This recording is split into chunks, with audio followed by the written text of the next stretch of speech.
Hello everybody, my name is ProfesorRich and today we're going to learn some English.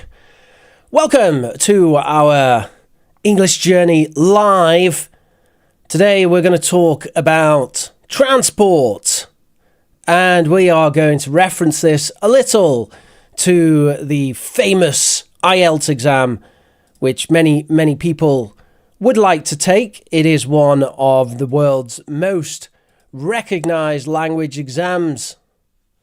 Very useful if you're going to study in another country, particularly if you want to study in the United Kingdom, the USA, or in Australia. There are some other exams that are also quite famous. However, the format of those exams is very similar to IELTS. The other exams are Cambridge English, TOEFL, and a few others like Trinity exams. But IELTS is probably the most popular worldwide. One of the interesting things about IELTS is that you do get a band score. So with IELTS, it is not a question of passing a B1 or a B2 exam, but you take the exam and the exam gives you a score. The maximum score you can get on an IELTS exam is a 9.0. And you can find the descriptors for band 9.0 on the IELTS website. Essentially, a band 9.0 means you can use idiomatic language fluently without much hesitation, and the mistakes that are made are characteristic of a native speaker. So the IELTS exam actually references native speakers in the way that they define their highest band. So we will be considering that today as we look through the topic of transport and discussing transport. So today we will be focusing on vocabulary. We're going to start off right away with learning some useful phrases. These are some phrases which could be useful to talk about questions on the topic of transport. And they're the kind of phrases which are a little bit more idiomatic, a little bit less English language learner. And so they are the kind of thing which the examiner will notice and therefore give you a higher mark. So we're going to learn some useful phrases, practice using them. Then we're going to practice some IELTS questions together. Some IELTS speaking questions, and I will be commenting on the quality of those answers and giving you some feedback. This style of class has been requested on this channel for about a year, so I thought, well, it's about time we give it a bit of a go. So let's start by looking at some useful phrases. You can see some useful phrases there, some useful language for discussing the topic of transport. And I'd like you to match those phrases to the synonyms below. So the phrases 1 to 6, could you match those to the synonyms below? I'll read those phrases now for the pronunciation. And they are awareness-raising campaigns, the economical impact of something. It's very convenient for commuters, rapidly evolving. We have a dire need, we have a dire need for something. And major legislative concerns. Major legislative concerns. So I'd like you to match those now in the chat with the options below. And for that, I will give you 3 minutes from this point. You can see the fancy timer in the top right there. I'll take this as a moment to say hello to everybody in the chat. Welcome, welcome. Thank you for joining us today. Let's see who we've got. Hello, Sleepwalker. Hello, Julia. Hello, Dreamer. Hello, Anowat. How's my day going? Not too bad. Not too bad. I think that's about the best thing I can say, actually, at the moment. It's not too bad. Not too bad. I'm going to have a sip of coffee, because why not? Oh, yes. Oh, yes. Made my coffee extra strong today. I really need to take a break from drinking coffee, actually. Did you know that it takes about 2 weeks of not drinking any coffee to completely reset your tolerance. So that means after about 2 weeks, the next time you have coffee, it's like rocket fuel. And looking at our poll here, do you care about IELTS? We have 78% say yes and 21% say no. That's about what I expected.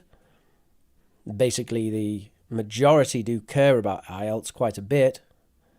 And of course, those that don't care will still benefit. And hello to Fluent English with me. Well, hello there, Fluent English with me. So we've got some answers coming in, and you have about 1 minute. About 1 minute left to get your answers in. Got some lovely GPT art in the top right there. And that art does actually have relevance to one of the IELTS Task 3 questions that we're going to discuss today. So you can take a look at that and have a think about how you think that might be representing our IELTS discussion question today. The topic today, Fluent English, is transport. And we will be looking at transport through the lens of IELTS Task 3 speaking questions. We're starting by looking at some phrases of useful vocabulary. And in a moment, I'm going to confirm the answers of those phrases. And then I'll give you a little bit of pronunciation with them, a little bit of natural, connected speech pronunciation.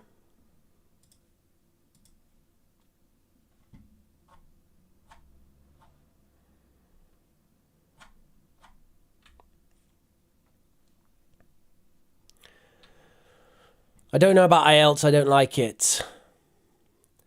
You don't need to know about IELTS really for it to be beneficial. The IELTS speaking exam does have quite a nice format, apart from Task 2, which isn't very nice. But Task 3 is quite nice. It's basically just discussion questions on a topic, and the questions are quite interesting, so it's useful communicative language, useful oral speaking practice, useful practice for giving your opinion in English, and so on. So let's match these up now. We have awareness-raising campaigns. So they are a course of action to educate people about something. So number 1 is F. The economical impact of something is how something affects the natural world. So that is B. Wait a minute, the economical? No. Sorry, that would be the ecological impact. Economical impact would be the cost. The ecological impact of something. Did anyone spot that mistake? Number 3, it's very convenient for commuters, means people who travel to work find it useful. Commuters are people who travel to work, and the verb commute means travel to work. Rapidly evolving, of course, means changing quickly. And we have a dire need for something, means there is a great demand for something. Finally, major legislative concerns are E. Great issues in terms of the law or acts of government. So we've got 1F, 2B, 3C, 4A, 5D, and 6E. Just to give you a little bit of pronunciation practice with that then. Oh, what has happened there? That's a bit funky, isn't it? My mouth cam's gone weird, folks. Oh, okay, it's super mouth cam. that's a bit too much mouth cam, I think. But okay, this looks very weird. All right, let's do it anyway. So we have awareness-raising campaigns.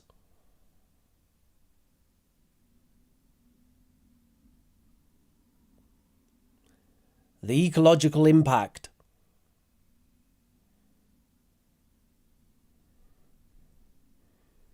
It's very convenient for commuters. It's very convenient for commuters. Rapidly evolving.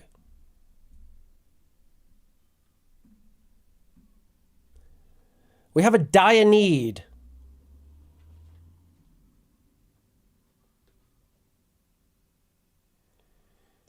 Major legislative concerns.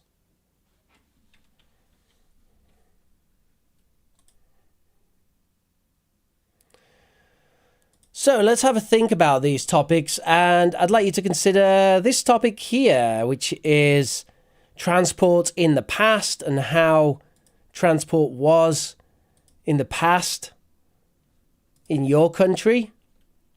How could you use these phrases to talk about transport in the past in your country? I'd like you to give me some examples in the chat. This is practicing the use of these phrases. Practicing the use of a phrase in a personalized context. This is a personalized context. It's a very useful way of learning vocabulary, which is actually what we're doing today. So give me some examples in the chat of how you could use this to talk about the transport in the past in your country.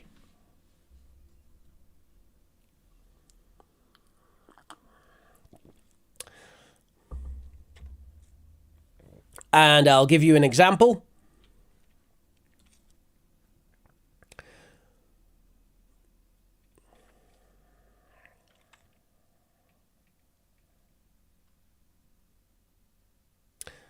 So in the UK, I think there was, and in fact still is, a dire need for a punctual public transport network. In the UK, there was, and there still is, the dire need for a punctual public transport network.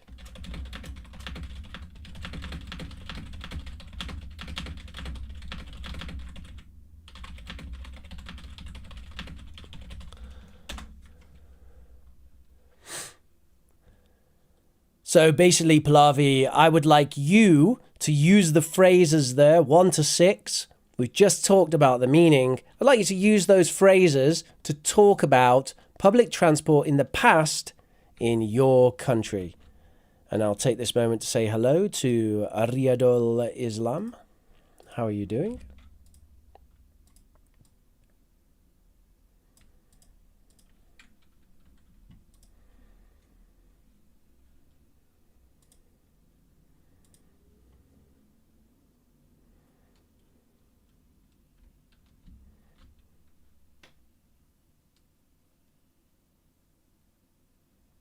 That's a nice phrase you've put there, Julia.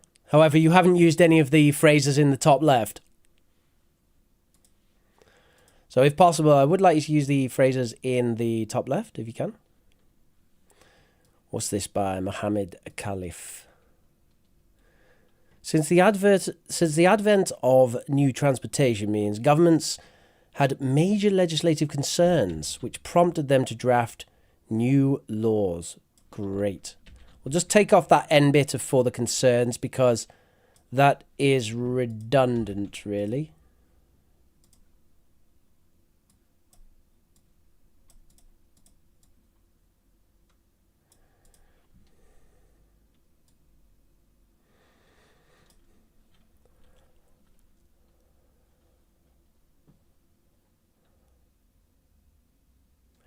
I think you could get away with saying draft here.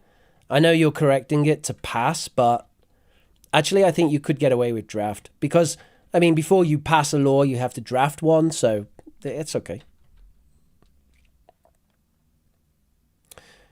I still didn't get it, teacher. You're teaching other transport. Huh? No, what I've done so far, Pallavi, is I have taught some phrases, and now I'm asking you to talk about transport in the past by using the phrases which we've learnt. Sleepwalker says, thanks to the rapid evolving infrastructure, we have a dire need for the development of public transport. Thanks to the rapidly evolving infrastructure, we'll just drop that "of" there, Sleepwalker. Thanks to the rapidly evolving infrastructure, we have a dire need for the development of public transport. I like that a lot. Although there's a bit of a contradiction there, because infrastructure does include public transport, kind of. I mean, like, for example, a metro line or an underground line or a subway line would be considered infrastructure, for example. So if you have a rapidly evolving underground infrastructure, then I'm not sure you need that is development of public transport. So there's a bit of an overlap there. Maybe you could be a bit more specific about what you mean when you say rapidly evolving infrastructure. And what I say is Bangkok transportation has been rapidly evolving, and as such, we have a lot of sky trains right now. Oh, that's cool. Yeah, I like sky trains. Do you have a lot of sky trains in Bangkok now? That's cool. I lived in Vancouver, Canada for 3 months in 2004, and they had a sky train there, and I thought it was so futuristic, which actually it was.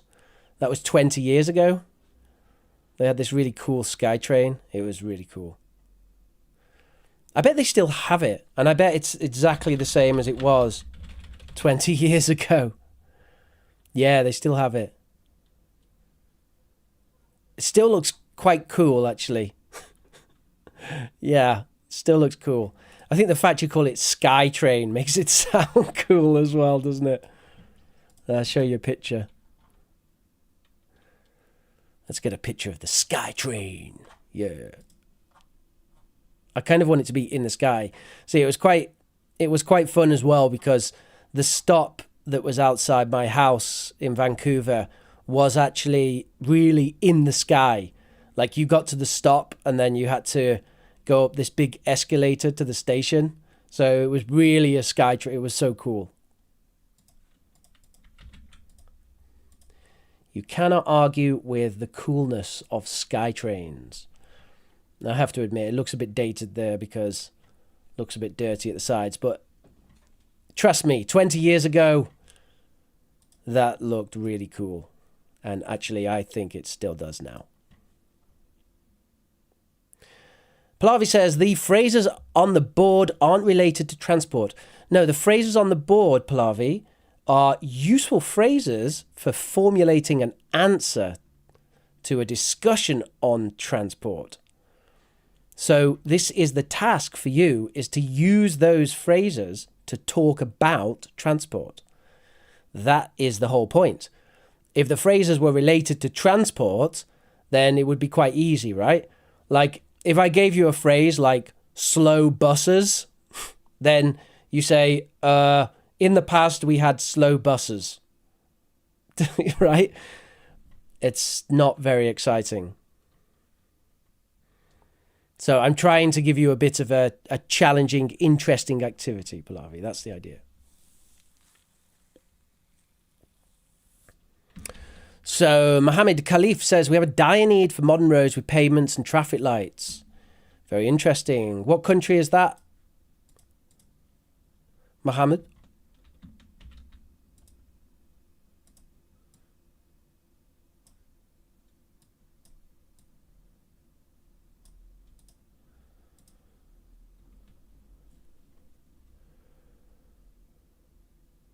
Somalia.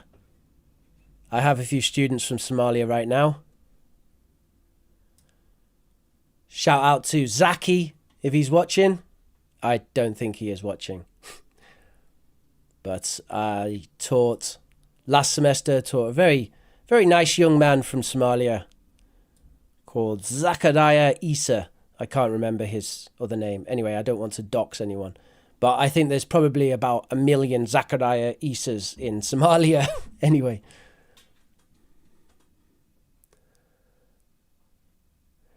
Julia says it's very convenient for commuters if the government provides us a plethora of transportation options. Let's add options to the end of that, Julia, because transportation in English is not countable.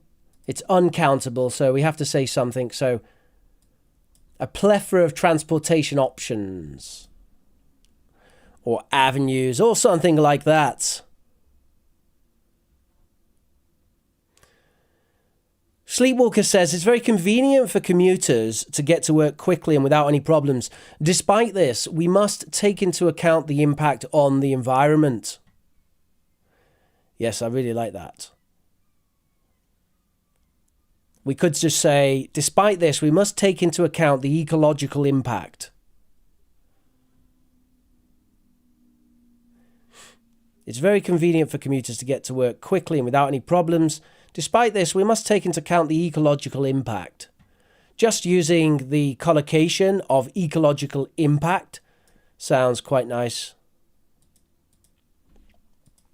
All right, that's fantastic, folks. So we've had a bit of practice with that. Let's move on now to an IELTS question. So as I said before, these will be in the form of IELTS Task 3. So this is extended discussions, giving your opinion, and these kind of questions do tend to be quite complicated. They are questions that you need to think about and to give a well-articulated and well-thought-out answer to. So you do actually need to engage on an intellectual level with these questions and to try to produce an engaging and interesting and sophisticated response if you want to get the higher bands of score for IELTS. So here we go, without further ado.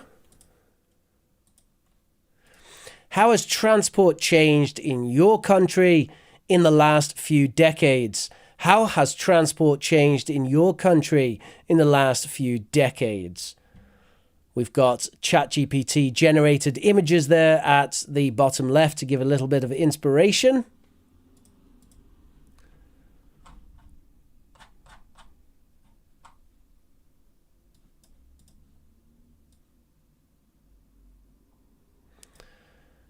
So what could you say about this?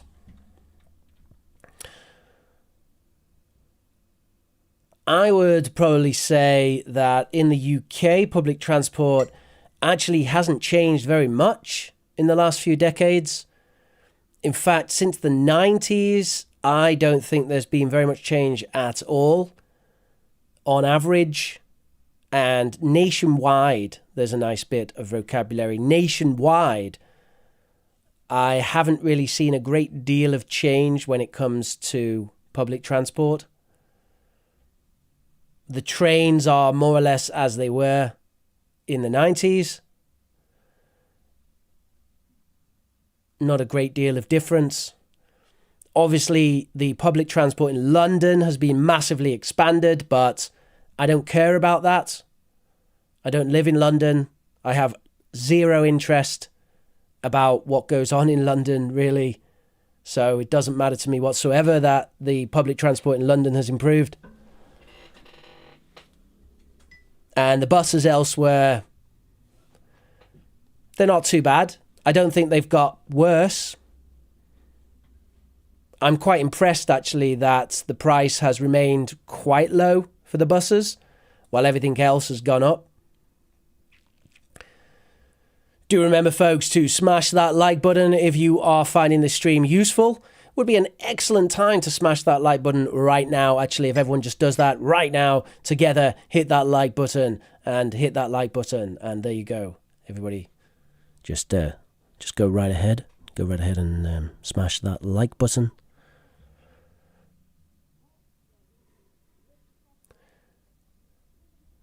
Well, I told you what the phrases mean, Pallavi, and also you have the context of other people using the phrases to give you examples of how to use them. You have to take a solution mindset, Pallavi. Don't always look for the problems. Try to get a bit creative here and have a go. And see how other people are doing it and copy them. Get inspired by other people's answers. Sleepwalker says, it's very convenient for commuters to get to... Oh, sorry, we did that. Anawat says, the ecological impact of urbanization in Bangkok is a critical concern. The traffic is awful and kind of bumper to bumper almost everywhere. Very good. Like the UK, public transport hasn't changed in the last few decades in Somalia. Let's say, much like the UK, the public transport hasn't really changed in the last few decades in Somalia. So you can see I've added just a few little phrases in there to help us out a little bit. What is going on with these pictures? They should not be doing that. Because they've got on move with text. That's going to be a problem for the whole stream.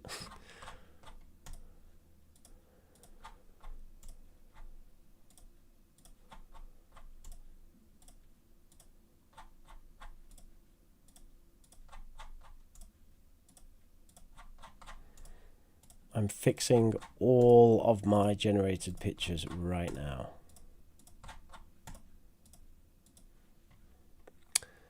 Sleepwalker says, in my opinion, the most popular public transport was buses. So not much has changed in the last decade. Perhaps the number of trains has decreased. That's interesting. In my opinion, the most popular public transport always used to be buses.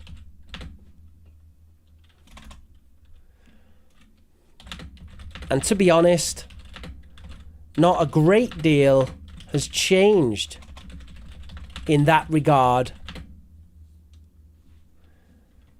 Okay, so just changing a little bit of your language there, Sleepwalker. We've used always used to be to make it a little bit more complicated. And then adding on, and to be honest, not a great deal has changed in that regard with respect to that.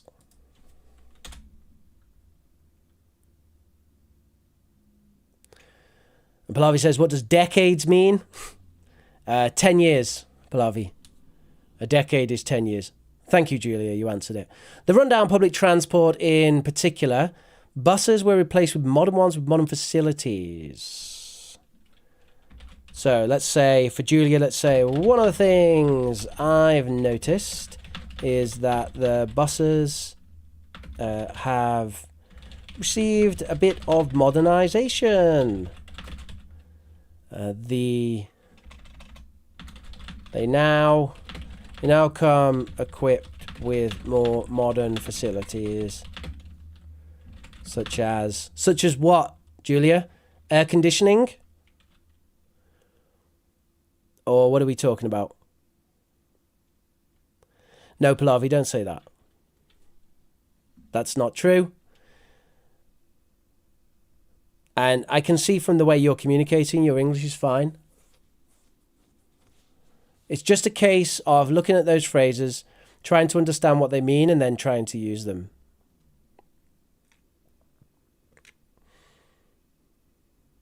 But don't say that about yourself.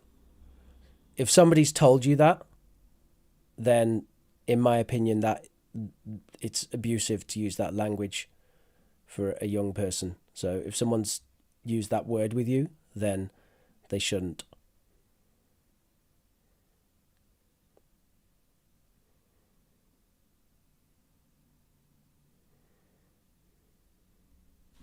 I'm going to say such as air conditioning. And then Anawat says Thailand used to have gravel roads more than tarmac roads 30 years ago. Now road transport's getting better and better. Thailand used to have gravel roads. Oh, so the gravel... Okay.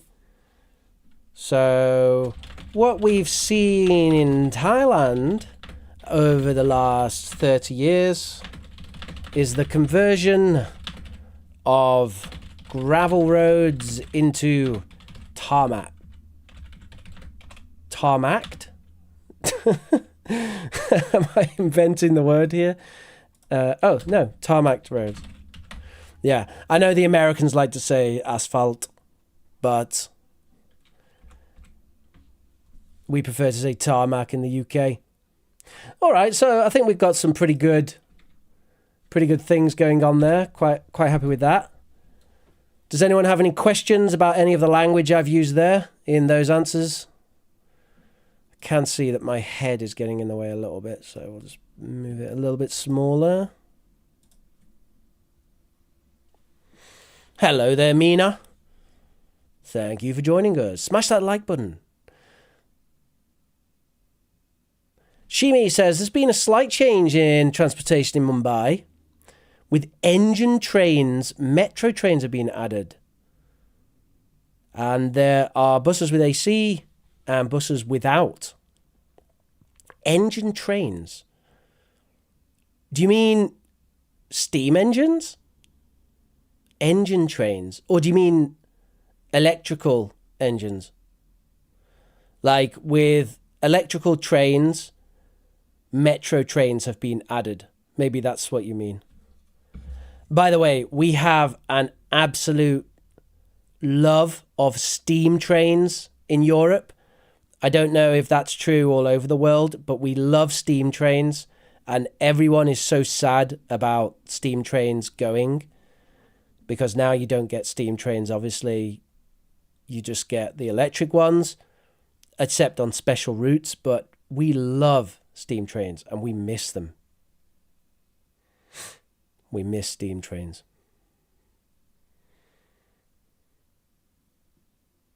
As a kid growing up, I loved steam trains. Even then, they were very rare. Very rare. But kids love it.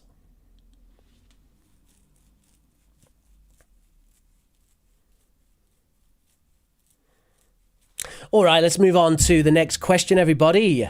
So, question number 2. Do you think the government should invest more in public transport?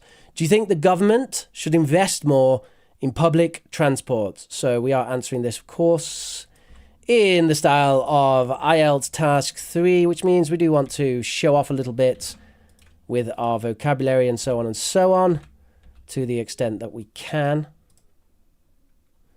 So, answers in the chat. What do you think about that? Give me an answer in the chat and I'll do my best to correct any mistakes and also add a little bit of flair, let's say.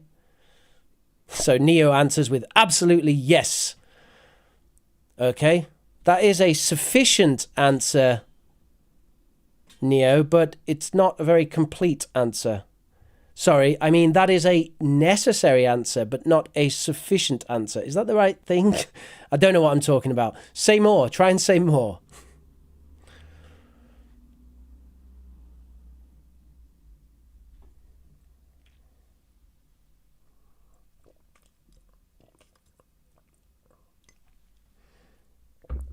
Here's a good thing to say with issues like this.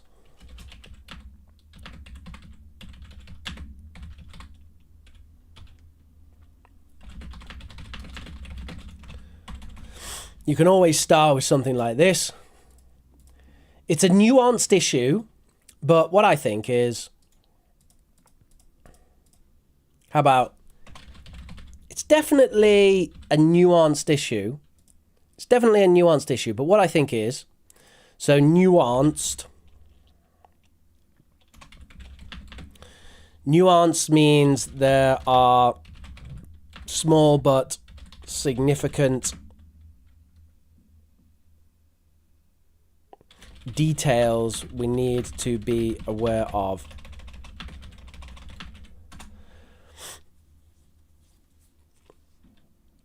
It's basically a fancy way of saying complicated. It reduces pollution, and plus it reduces the risk of an accident. So what I think is governments should take into account that public transport both reduces pollution as well as the risk of accidents.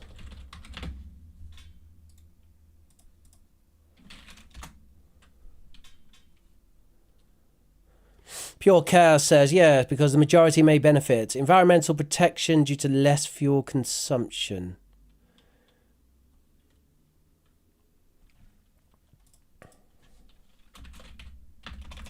Yes, they should, because a reduction in fuel consumption will result in a greater level of environmental protection. Let's say not so much protection, but let's say preservation. Because I'm not sure that we protect the environment by using less fuel. What we do is we don't harm the environment, and that's not exactly the same thing as protection. So let's call it environmental preservation. We're preserving the environment. We're trying not to change it through pollution. Mohammed the Caliph says, I think the government should invest in public transport because this will lead to less traffic congestion and lower air pollution, similar to some of the other ideas we've had. Sleepwalker says public transport is an important component of every city. People use it every day to get to their destination. It's necessary that public transport arrives on schedule and is inexpensive. That's an interesting comment. Personally, I think it's critical that public transport arrives on schedule, or schedule if you prefer, and is offered at a reasonable cost to the general public. Fantastic.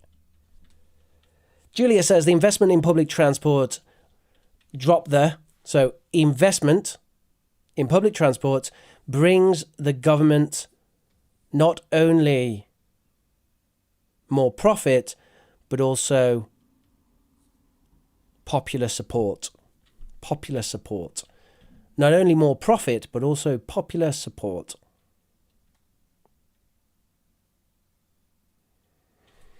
And Neo says it reduces the number of private cars and hence reduces the traffic. Nice use of hence. All right, that looks pretty good to me, folks. Let's move on to the next question. What are the pros and cons of bicycles as a main form of transport? What are the pros and cons of bicycles as a main form of transport? A main form of transport. A main form of transport. What do you think about that? What are the pros and cons? Pros and cons means advantages and disadvantages of bicycles. Bicycles, also called bikes. The only problem with using bikes is that there is some ambiguity between motorbikes and bicycles, also called push bikes. The term push bike is a little bit dated now. I think people would tend to say just bike, actually. See, in the UK, it's quite rare that people have a motorbike. So most of the time, if someone says bike, you can assume that they mean bicycle.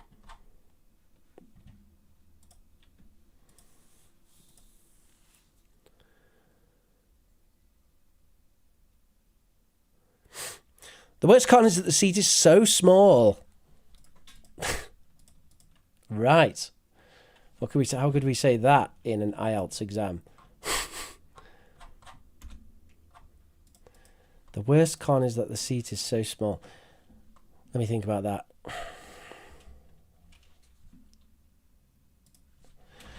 Honestly, one of the worst things... Oh, we're totally on the wrong page here. Sorry. There we go. Honestly, for me, one of the main disadvantages is the seat comfort. The seats on bikes are so small, and I find that quite uncomfortable.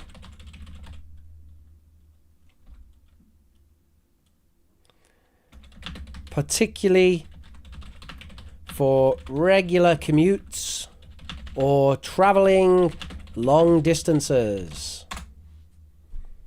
There you go.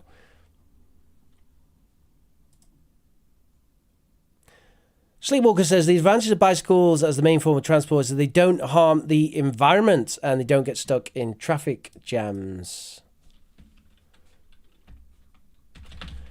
We should highlight the fact that bikes do not damage the environment, and cyclists don't have to worry about getting stuck in traffic jams.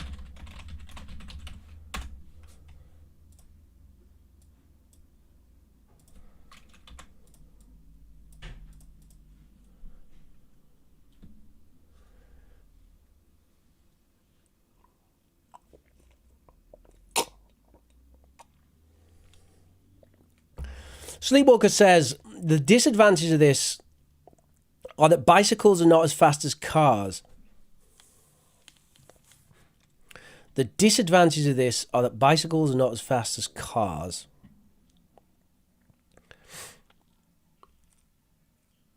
Yeah.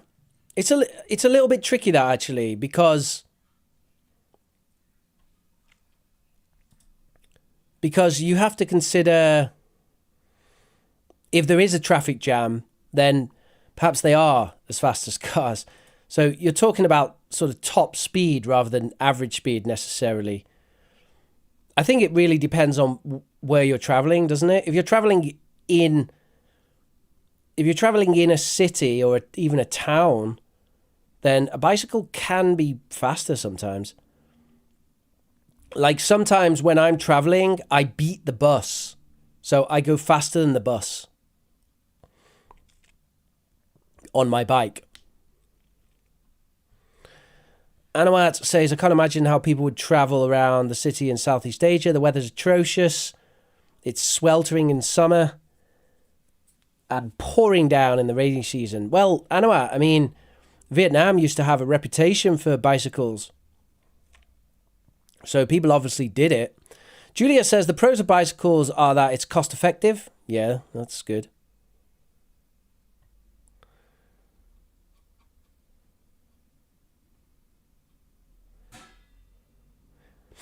Shimi says, the pros of using bicycles as the main form of transport is that it benefits the rider's health. I quite like that one.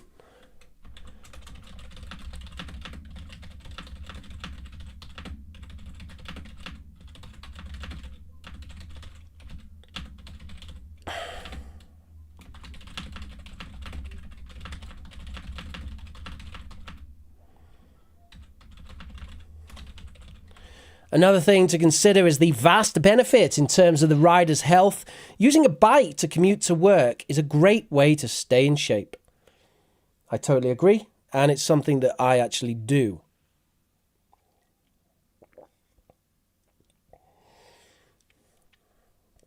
Now Sleepwalker says, the disadvantage of using a bicycle is that you have to wear suitable clothing to ride the bicycle.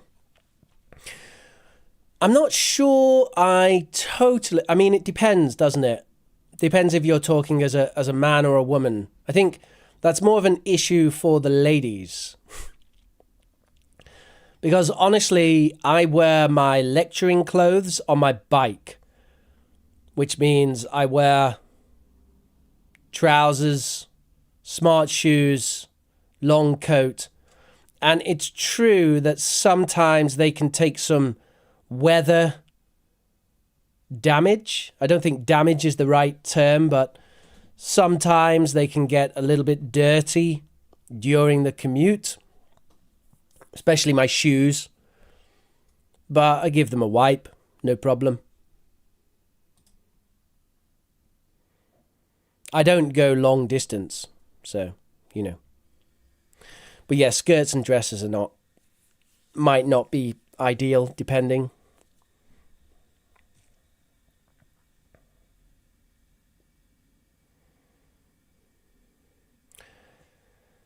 Now, the cons of bicycles is that you put your life in danger. Yes, well, that depends on people driving the cars, doesn't it?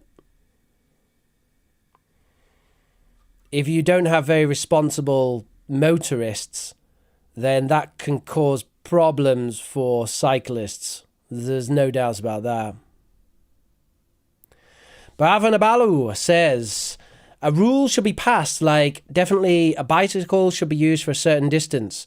So in other words, we're saying that there should be some sort of law that if you're traveling a short distance, you're not allowed to use a car. Might be a little bit strict, but okay. I do think that there is an over-reliance on cars, and there's almost an assumption. I like cars, hey?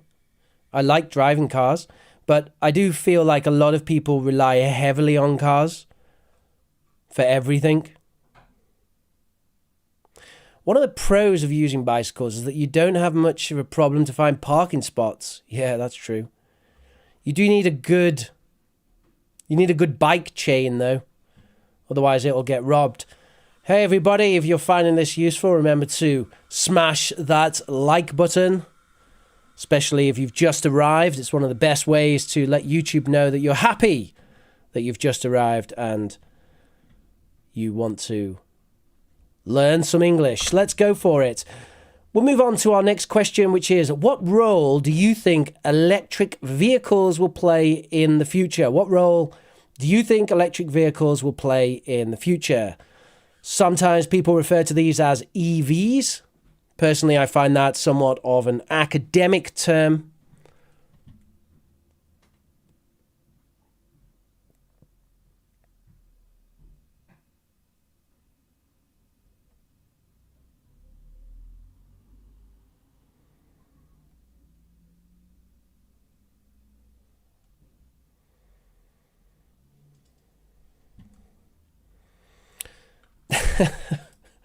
To help humans go to Mars.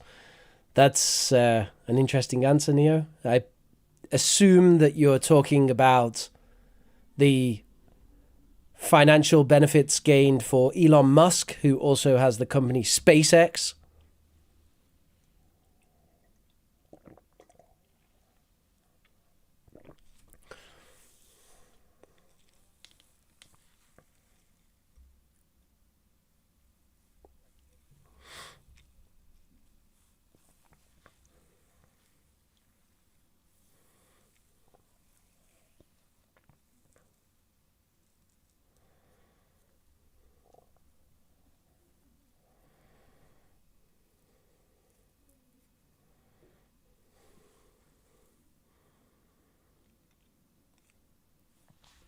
Answers in the chat to this IELTS Task 3 question.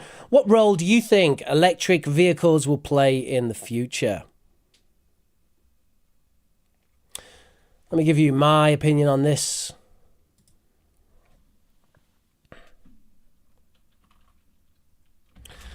Personally, I think that although electric vehicles do have although electric engines do have an important role to play, 100% electric electric vehicles are likely to replace hybrid motors due to a number of problems in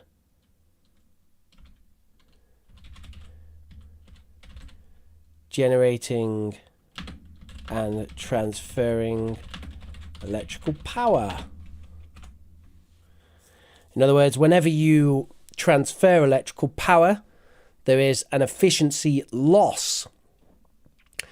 And when you combust fuel, the efficiency loss, as far as I understand it, the efficiency loss is less than transferring electrical power from a wind turbine to a capacitor, through the grid, to a charging unit, to a car battery, and then from the car battery to the electric motor.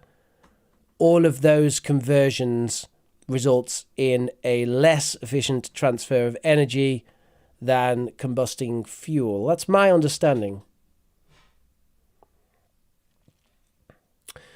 And Domenico comes in and says, hello, how's everyone going? Hopefully you're having a heck of a day. Heck of a, that's an internet word. Means heck of a day. Heck of a day. I just left school. I took another mock speaking test. Scored a whopping band 8.5. That sounds pretty good, Domenico, I have to say.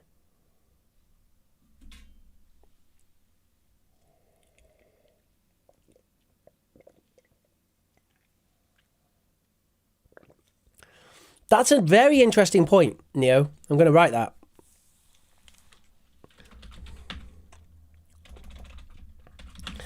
In the pursuit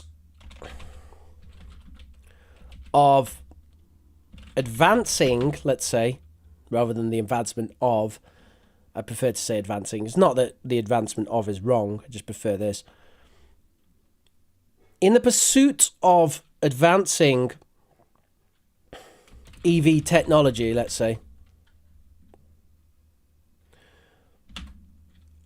we gain many insights into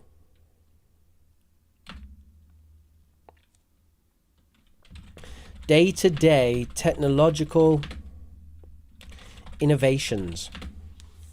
Yeah. Like other forms of other uses for basically batteries, isn't it? Like the big thing about electric vehicles is the battery technology. The advancement of that battery technology is massive because potentially in the future that gives way to drones, to electric planes, which may not be possible, by the way.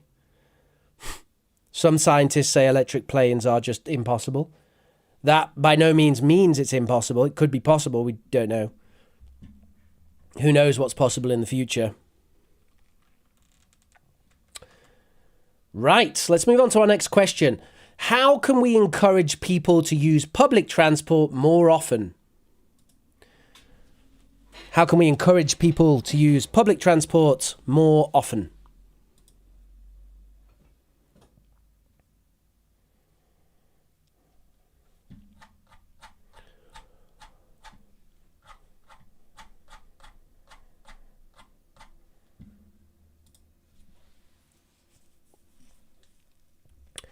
I know what it says. I've read in the news that Toyota, or I've read the news, okay. I've read the news that Toyota has given, it depends whether you're going to say, I've read in the news that Toyota, no, you need to say has given anyway. So I've read the news that Toyota has given an opinion that more than billions live without electricity, so they will go on with petrol vehicles. I've read in the news. I still want to say in the news. I just think that's better. I've read in the news, right? Because if you say I've read the news, it's kind of like you're referring to something specific which you think we know, but I'm not sure who else in chat knows about that news. So I think it's better to say I've read in the news rather than I've read the news. So I've read in the news that Toyota has given their opinion that as billions live without electricity, they will go on producing petrol vehicles, not petrol. Petrol. Yeah, I think that's a good point. I think that's a really good point.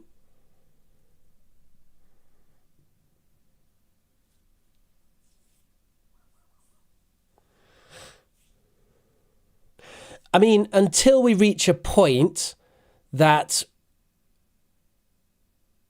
electricity is generated without the use of fossil fuels, maybe the focus should be on worldwide generation of energy using renewable sources.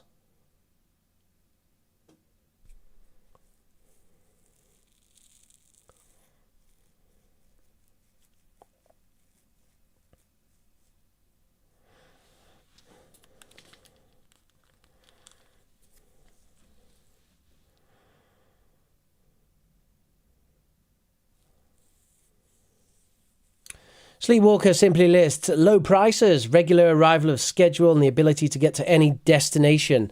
So you're basically talking about improving the network, Sleepwalker. Increasing road tax, says Neo. Yeah, it's a bit of a controversial one, but let's go for that.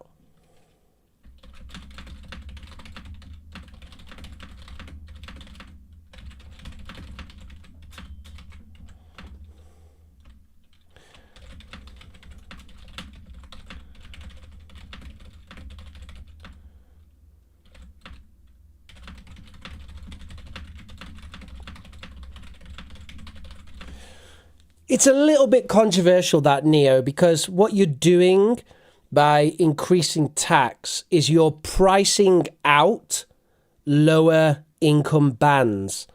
So what you do is you hit the poor people first, right?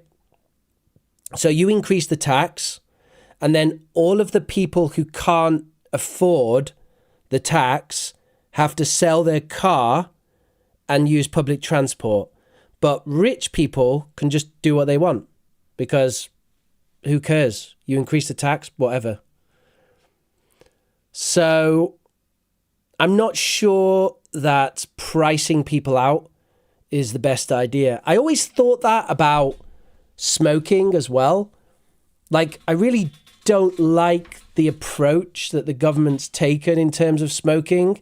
Just make it more and more and more expensive. There's just something about it which don't like it.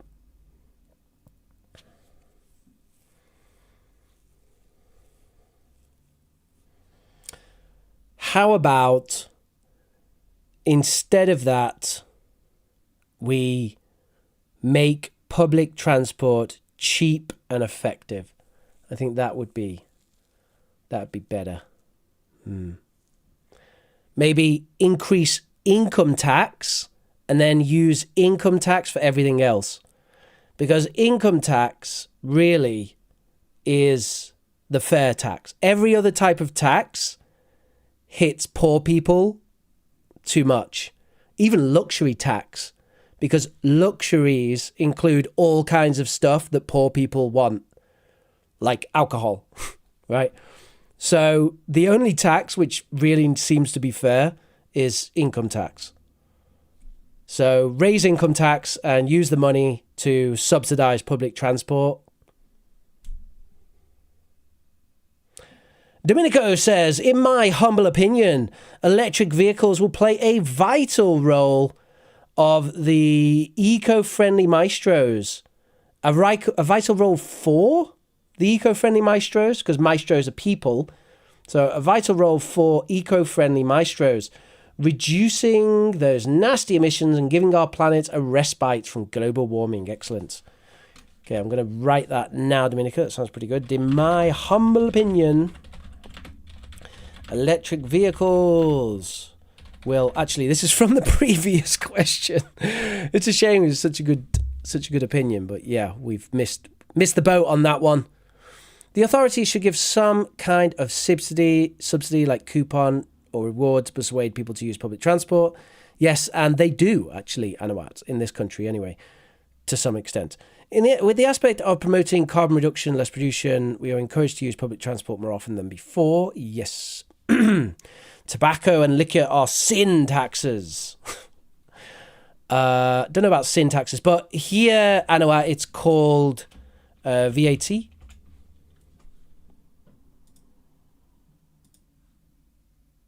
And I think in the US, they call it sales tax. But VAT and sales tax are super controversial because they hit poor people the hardest. They really slam poor people. Because if they put VAT up, everyone takes a hit. But if they put up the income tax, doesn't affect poor people. And doesn't affect rich people because they got good accountants. So it just tends to affect people in the middle, actually. It's very complicated, isn't it, taxation? Not an easy issue to solve at all. Takeshi says, those who use public transport will get to pay significantly less taxes than those who do not. How will that work, Takeshi? Let's move on to the next question. The next question says, do you think self-driving cars... No, we'll just move on from that. How can transport systems in rural areas be improved? I like that. That sounds interesting. Make 80% of the seats reserved for females. Is this your idea to get to... I'm trying to wonder what the point is here, Neo. Is this an idea to encourage men to use it? Because, hey, it's going to be full of women? Or is this a way to make women feel safer on public transport? Not quite sure. Not quite sure, actually, which way you're going with that. It's an interesting idea, though. I think in the modern world, people would find that horrific because, well, in modern England, because of the idea that any sort of separation of people based on biological sex is incredibly controversial.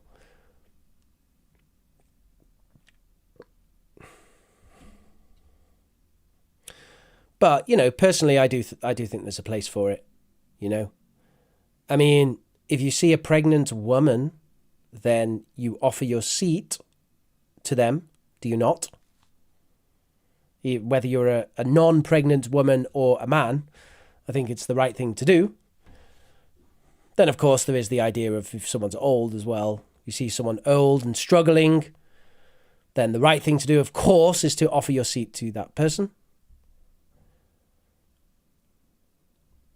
It's important for kids to learn that, isn't it?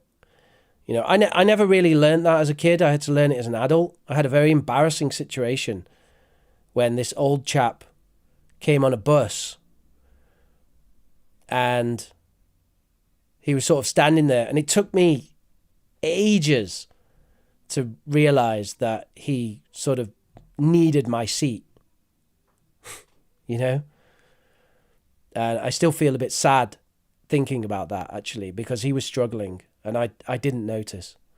This is a long time ago, but still, I feel bad about it. You have to, if your parents didn't train you for that, you have to train yourself.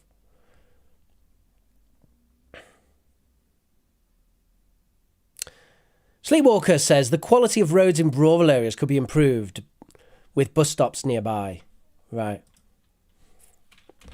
Personally, I think that the first priority should be to upgrade the quality of rural roads.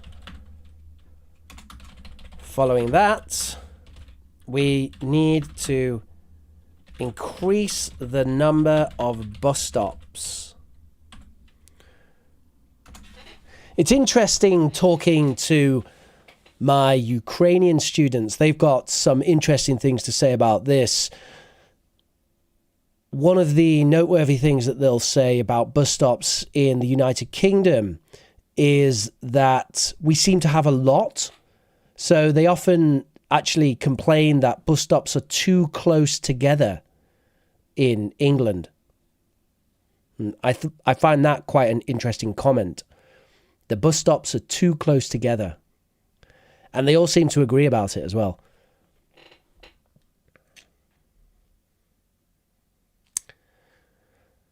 I know it says I can't even think of the solutions in my native language with this issue.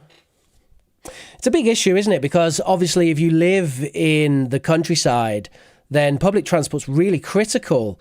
Because if you don't have a car, you can't get anywhere. Julia says the government should allocate more budget or a higher budget on public transport to upgrade the old one and provide a more modern one. Okay. One thing you could do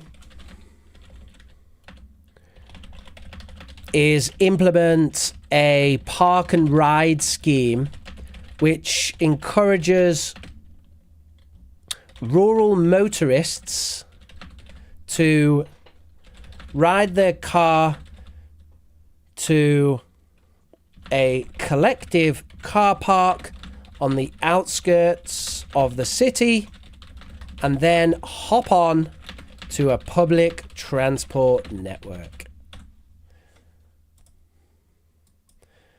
Bit of fancy vocabulary there, talking about park and ride. By the way, normally with park and ride, we do this. A park and ride scheme or park and ride is when you have a car park, you go to the car park, park up in the car park, and then jump into a bus or jump on a train. Do you guys speak at this pace in your daily life? Do you mean me, since I'm the only person speaking?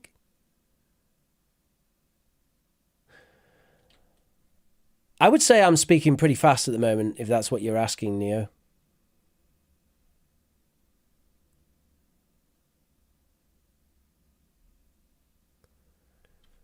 I think at the moment I'm speaking pretty fast. So it would depend on the context as to how fast I'm speaking. But at the moment I'm speaking pretty fast because I feel like we've talked about this topic enough that you guys can understand me. As a communicative language teacher, I'm very aware of the context. And so I know that once you're familiar with the context, you can understand easier what I'm saying, which is why now I'm speaking at a faster speed. Because I think that most people who've been here since the start of the stream can still follow. Yeah, I would say I pretty much speak at this speed. Actually, to be honest, on the phone, I probably speak a little bit slower than this. But if I'm speaking, say, to colleagues or to my friends, then this is about the speed that I'll be speaking. Yeah. At about this speed. Are you expecting it to be faster or slower? Out of interest. Domenico says, I believe enhancing public transport systems in rural areas is pivotal for fostering community development and ensuring accessibility. The first step that government should take is to allocate, and then he ran out of word space, I think. There goes my last coffee, probably the last coffee of the day. Oh, it's a sad time. It's a sad time. Now I'm going to pour in my lemon. Yes, I have my lemon by my desk. What's your problem? Do you have a problem? Don't judge me. All right, everybody, let's move on to the next question. So the next question is, how has the rise of ride-sharing services affected taxi services? I don't like the overuse of services here, so I'm going to just change that. How has the rise of ride-sharing, let's say, apps affected taxi services. Let's go for that. So ride-sharing apps, that's not Uber, or it's not, I wouldn't call Uber a ride-sharing app. It's more like BlaBlaCar, I think is a popular one in Spain, and things like that. They are more popular in some countries than others. I don't know about your country if you had a ride-sharing app. But the point here is, how would you answer this question in IELTS? Because even if you don't have ride-sharing apps in your country, you still need to answer the question.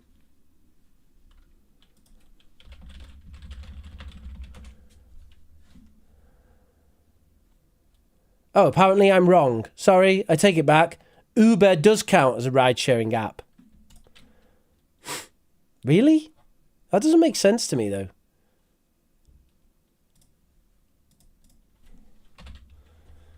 How is it ride-sharing?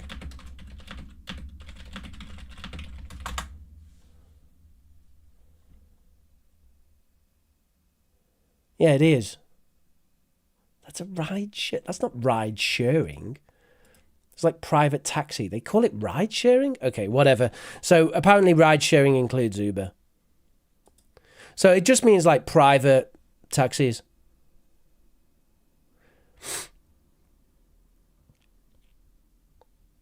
Neo says I'm from India and I've never heard any actual English people talk in reality.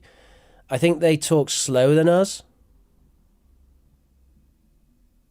Oh, I think they guys talk slower than us, listener to comprehend. I'm a little bit lost as to what you mean, Neo.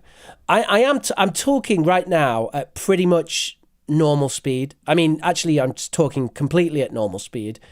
The only difference is that occasionally I'll say something like communicative language teaching, and I slow down because I'm aware of the need for you to understand. But any good communicator should do that anyway.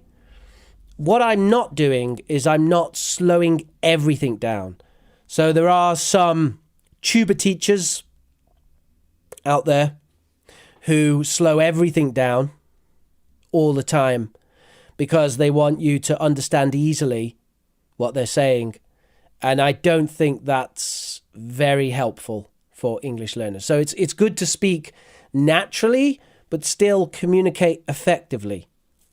And that's what I'm trying to do. Domenico says, another aspect that should be considered is the introduction of reliable transport links, of course. Sleepwalker says, applications have made calling a taxi much more convenient and faster. If you don't like something, you can leave a review and thereby help improve the system. Taxi drivers will undergo a significant drop of clients, thus unable to make sufficient income. Yes, and that's a big point, isn't it?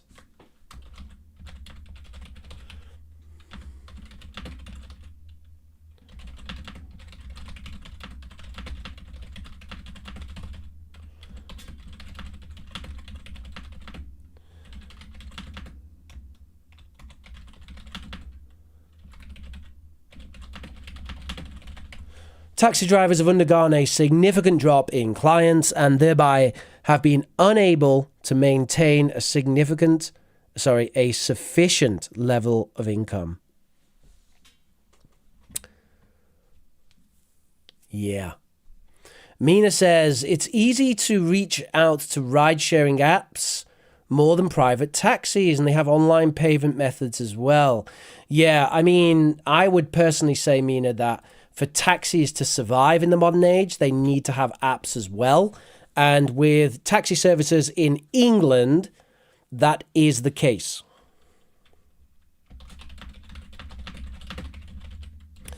It's easy to make use of ride-sharing apps, more so than calling private taxi firms. In addition, they have online payment methods as well as anytime service. think we can use the collocation anytime service like that to mean sort of 24/7. It sounds right to me.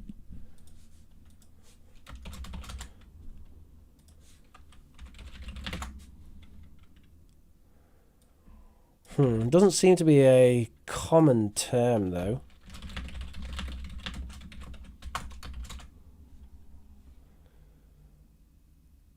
Anytime service refers to a service that's available 24 hours a day, 7 days a week. Yeah, okay, it's fine.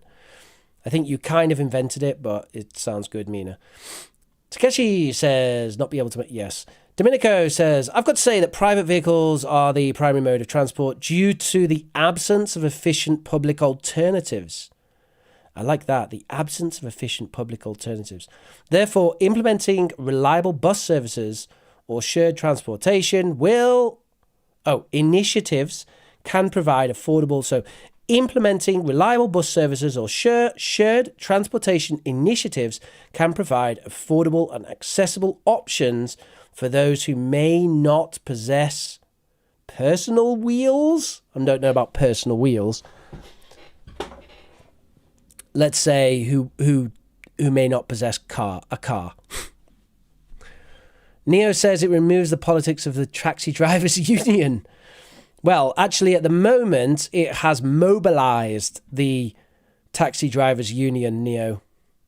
They are super mobilized at the moment, and they are really involved in politics. But in the long term, it will, yes. But then there's other issues there, like there's a concern over the safety of Uber operators and of clients and so on and so on. Right, let's move on to the next question. What safety measures are important for public transport systems? That's interesting because we were just talking about that. What safety measures are important for public transport systems? This is the second to last question of the day. Second to last question of the day. By the way, we've been streaming for 1 hour and 20 minutes. Time flies when you're having fun.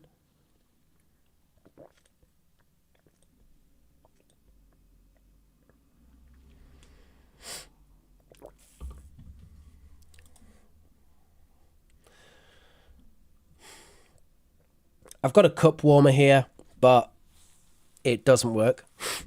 I think I need to buy like a highly conductive like metal cup or something. Because yeah, this cup warmer just it does not keep my drink warm at all.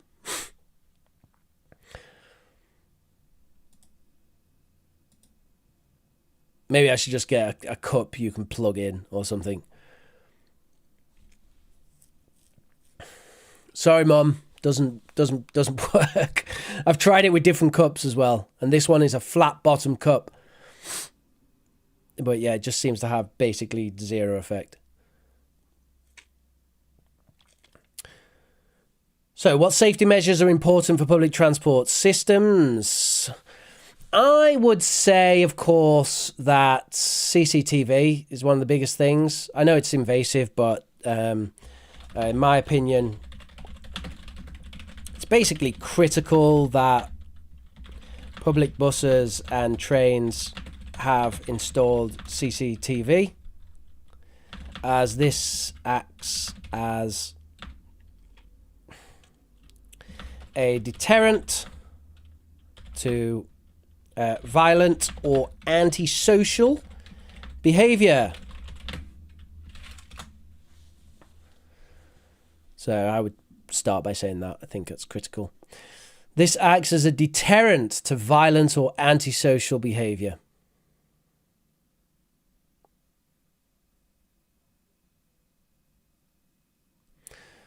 Exactly, Takeshi. That is the issue that we're talking about, isn't it? And that's why it feeds so nicely into this question of safety measures for public transport systems, because that is the issue, isn't it?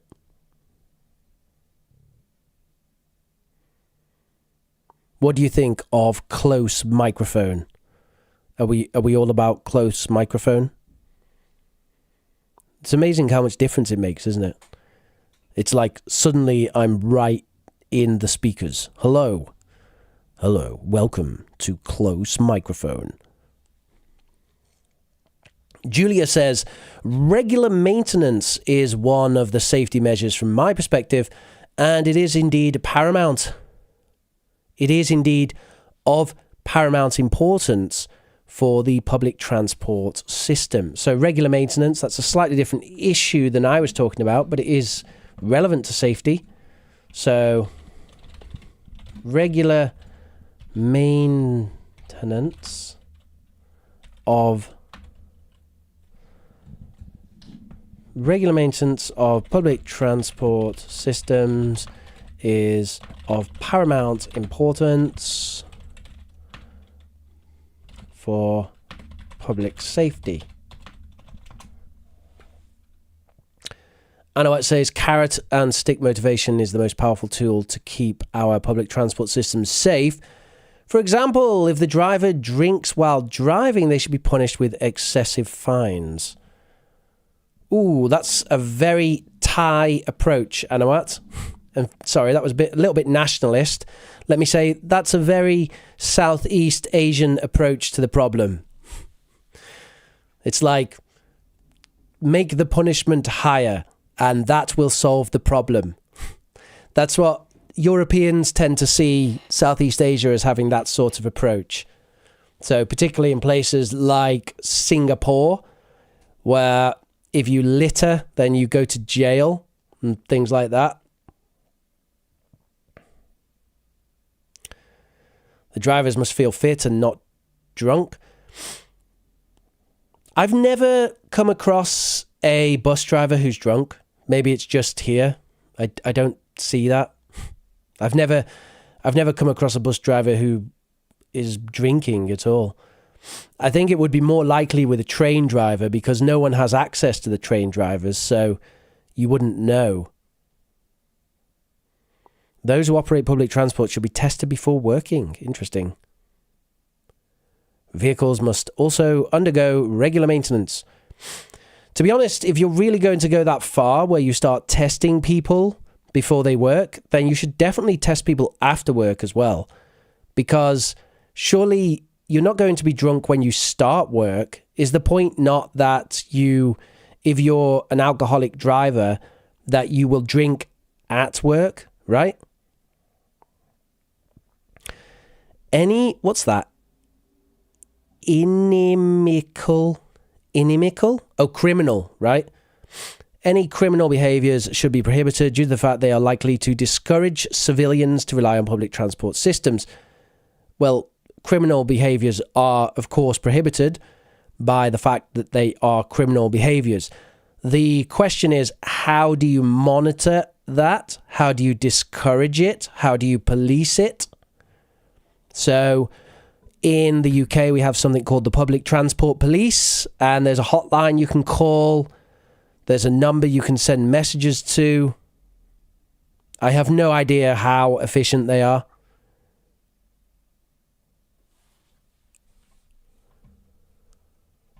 All right, and we'll move on to our final question of the day. This is our final question of the day, folks. And that is, how important is disability accessibility in public transport?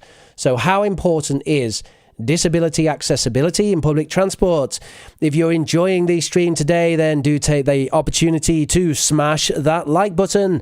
And if you haven't subscribed to the channel, this would be a great time to hit subscribe and subscribe to the channel. We do streams on Wednesdays and Saturdays.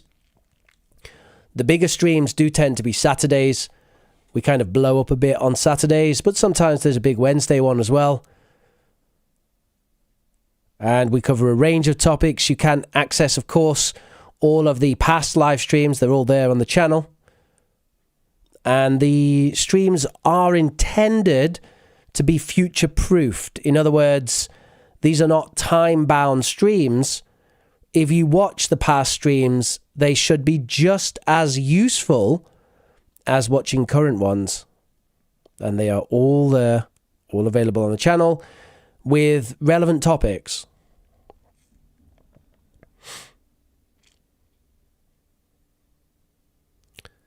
make the vehicle more robust and bigger than other vehicles. I assume, Neo, that you are still talking about safety.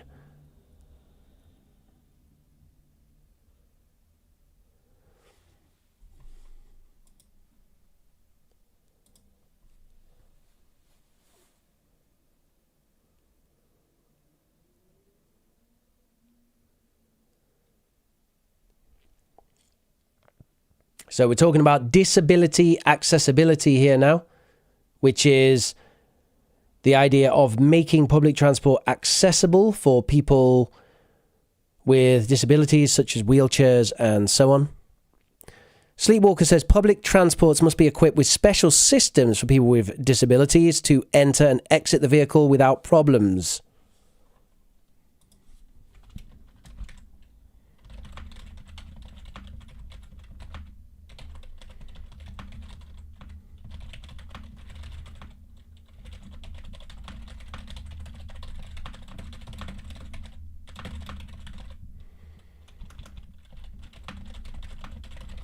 I don't need to make any adjustments to that, Sleepwalker.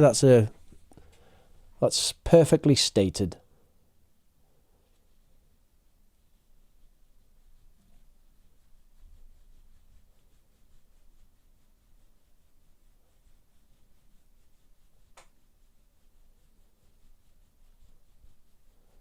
I'm stroking my cat. She's just jumped onto the desk.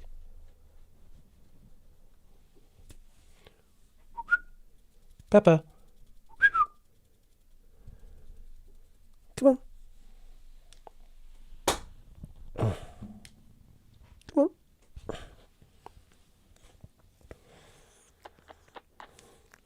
Say hello, Pepper. Say hello. Do you want to say hello? Meow. Hey? I guess she doesn't.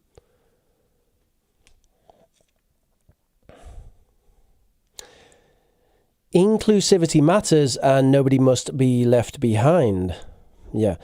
I mean, I think especially, Takeshi, when it comes to public transport, because I think with public transport, we especially need to be aware of accessibility, don't we?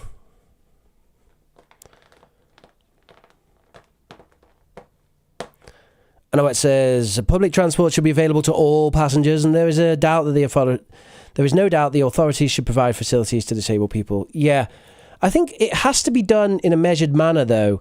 Like, you need access, but you don't want to over cater to a small demographic either. So just because you have, like, obviously you want to offer disabled access, but that doesn't mean that the whole thing should be catered towards disabled access, but that you have a special option. And I think the trains do that well, where they have one carriage specifically for disabled access. And I understand you might say, well, what happens if you get like 4 people with wheelchairs? And the reality is, yeah, you could say that that's an issue, but then it's an issue if you get 200 people coming on the same train. You know, sometimes it's full. But I'll just type Anawat's opinion there. My other cat's just come as well, Ginger. Public transport should be available to all passengers, comma, and on top of that, there is no doubt that the Public Transport Authority should provide facilities to disabled people in order to, hang on,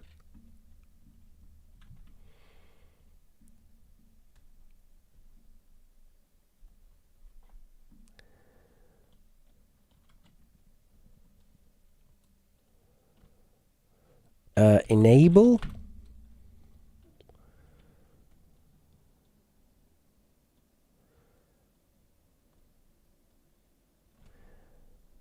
an accessible transport experience. Okay. All right. All right, there you go, folks. I think that's probably a good point to end the lesson and move on to homework assignment. The deadline is Saturday, January 27th, and the assignment is to talk about an experience you've had with resilience. Record a short audio and send it to me. You can send it to me on the link here.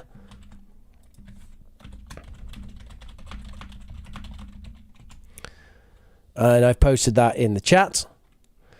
Homework is checked on Saturdays, and we talk about the mistakes and so on. Those are the band markers for the speaking in IELTS. That's for a band 9. I included that just for people to read, and also because I read it a few times before I started the stream, just to tune in to the requirements there. You can see that there's several references made to idiomatic language, precise use, and native speakers. That's for the band 9. You can, of course, download the notes from today.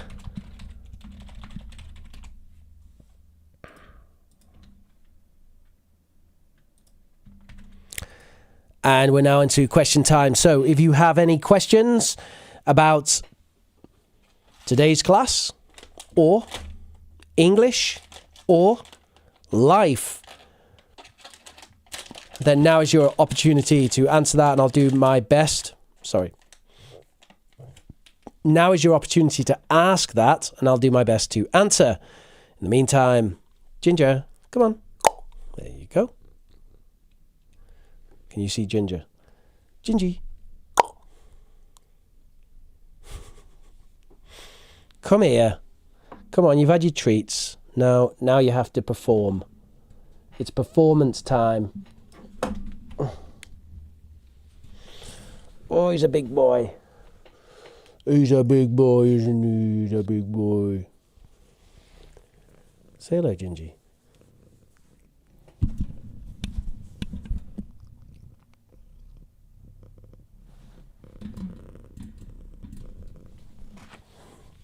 He's purring. Could you hear him? Hey, Gingy, Gingy Pingy, he's a cutie. All right, folks, let's see what questions we have for today. What is the difference between affect and effect? That's a good question. I like that.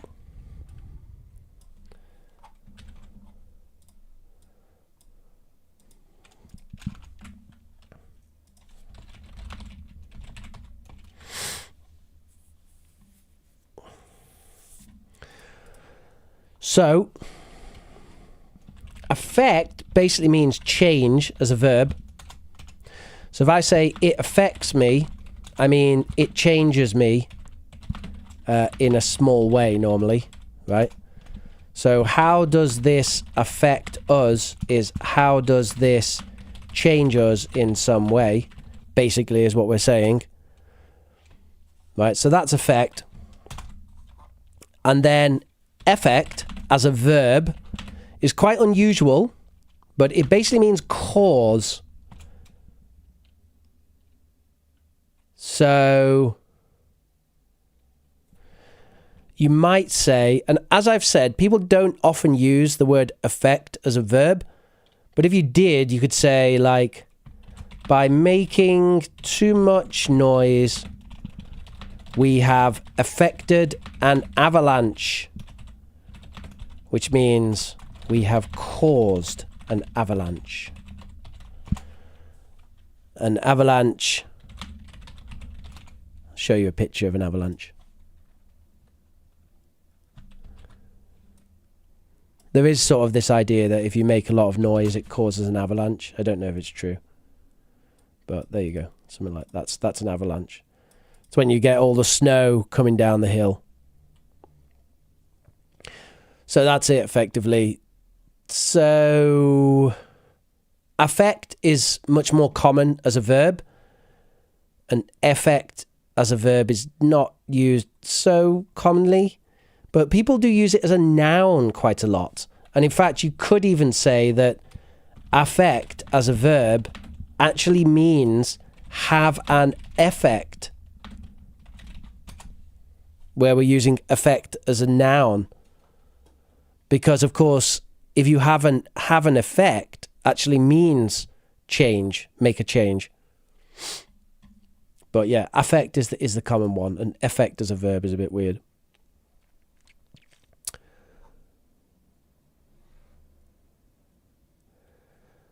Are prosody and intonation the same? Well, to start off with, I'm not entirely sure what prosody is.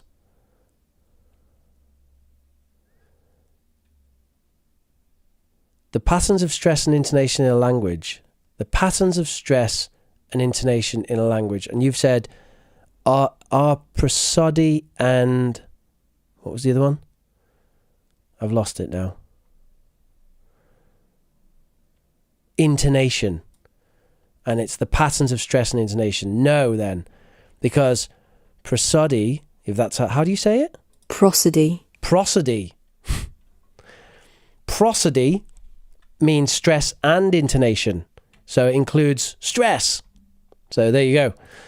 That is not a term that we tend to use in language teaching. So perhaps it's more used in the school system rather than in foreign language teaching. Because obviously I'm a TEFL or ESOL or ESL teacher.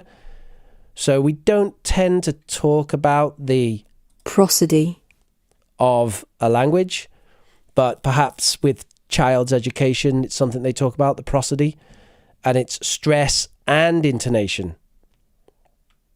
So basically, it's the elements of pronunciation which are not phonemic. So it's the non-phonemic elements of pronunciation. That's what prosody is.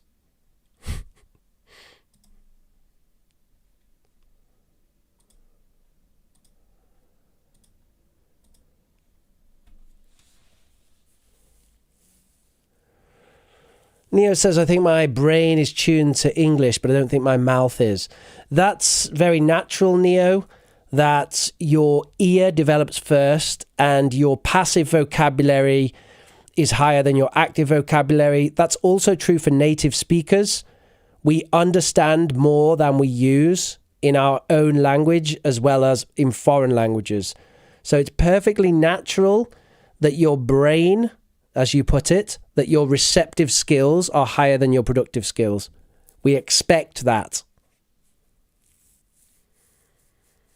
That doesn't mean that you should stop improving your receptive skills, by the way. There's always room to improve your receptive skills. And by improving your receptive skills, you give yourself more scope to improve active skills.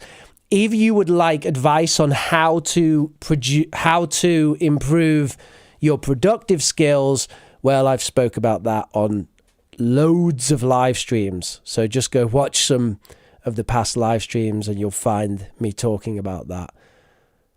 I'm a little bit tired and I don't really feel like going into it today. Essentially, you need to take notes, you need to learn phrasally, you need to copy pronunciation, and you need to actively engage with the language that you want to use. And phrasal pronunciation practice can help, learning connected speech and so on.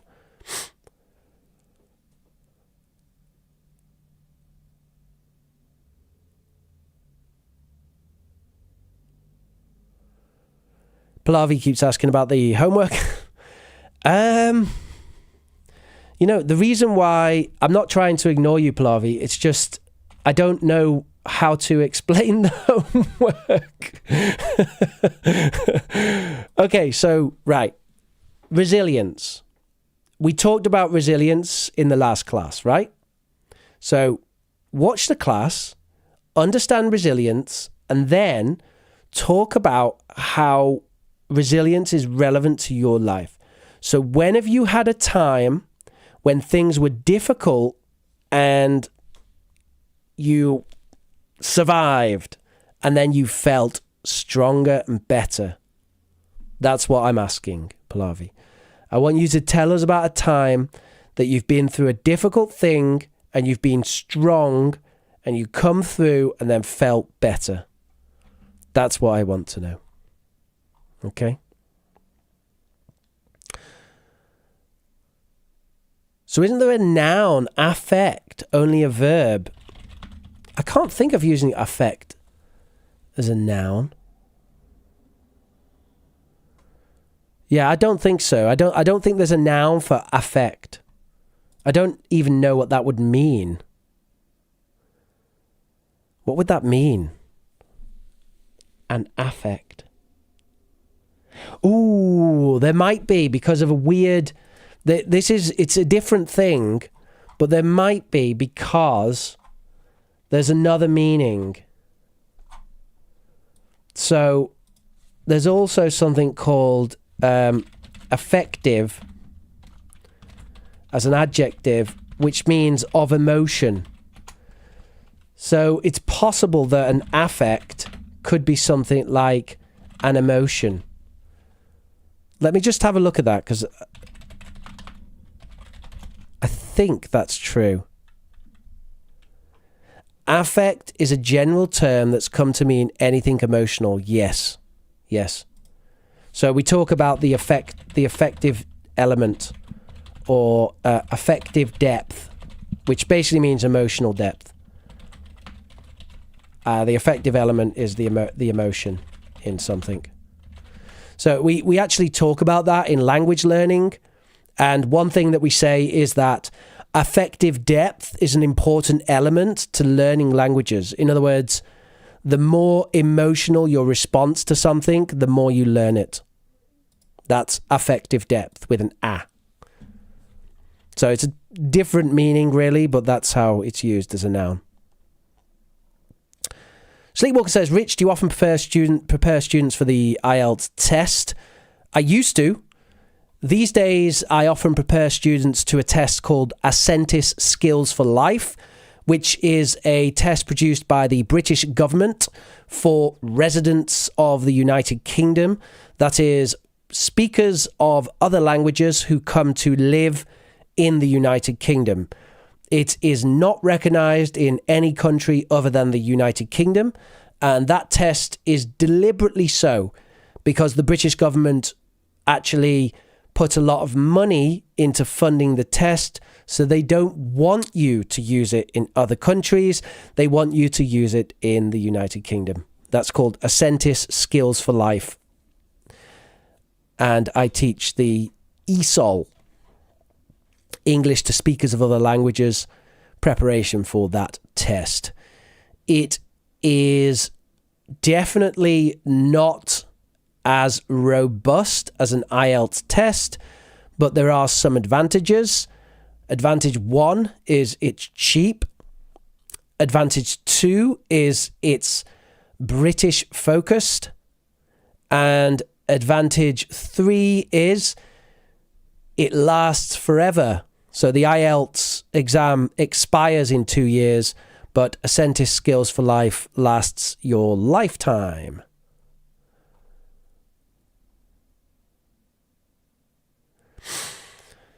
Efficacy versus effectiveness versus efficacy?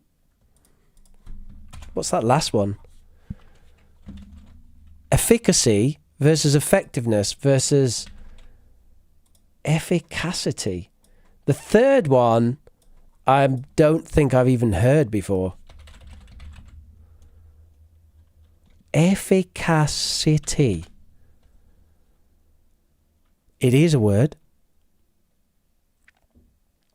The power to produce desired results. The limited efficacy of the primitive tool as an instrument for cutting meat. Okay. Efficacy. Okay, I like it. I like it. Efficacy. Okay, I'm going to use that and blow people's minds. Efficacy. That's great. Efficacy. This is brilliant. One of the top results is efficacy a word? Fantastic. Efficacy. So efficacy is the power to produce a desired result. Isn't that what efficacy is as well? The capacity. Yes, that's what efficacy is. So they're the same? Okay, so efficacy is just a weird way of saying efficacy. Okay, so efficacy means the ability to produce a desired result. Effectiveness is like how well something works to produce a desired result, right? So they are obviously pretty close, but effectiveness, you could think that it's almost like efficacy is like, does it have this ability? And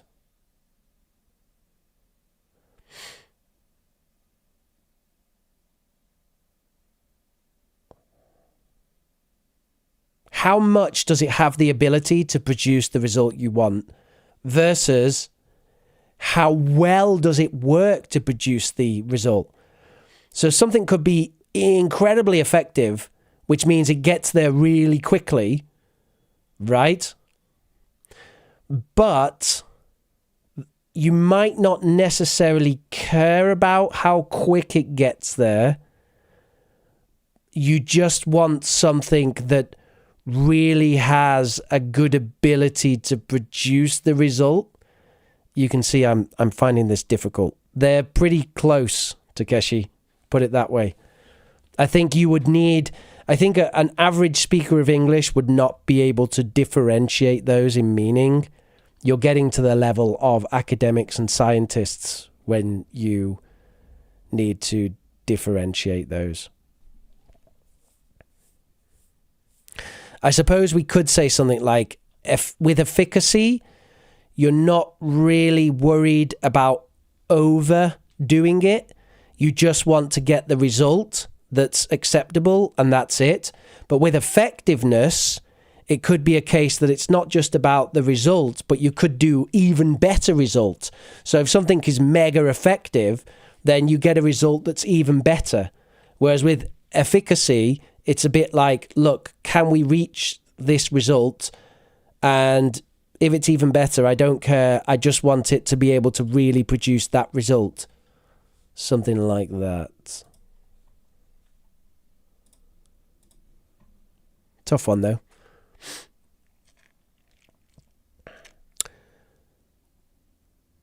What does low key mean? A low key means without a lot of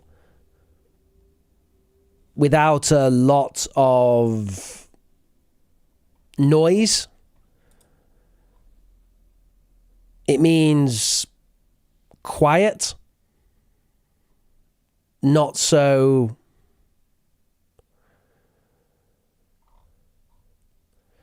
just not making a lot of noise, just done sort of without too much color, without too much noise, just quietly and carefully and so on.